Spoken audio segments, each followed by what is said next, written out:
khona omunye enye insizwa eyasekhaya yahamba nabangani bayo komunye unyaka ngoDisemba baye la eDurban azange ibuye waphuma eflatini agijima wangena emanzini azange aphinde abuye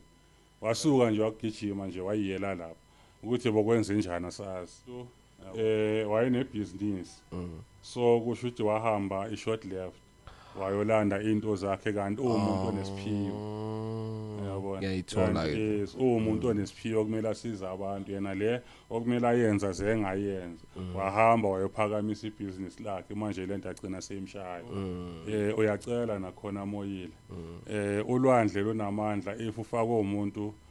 onaso isiphiwo ngempela sasolwandle yokufaka kayi1 ophuma uphila into zakho iqhaqheke because if ukhuleka lapha yana uphahla bakusondela yonke imimoya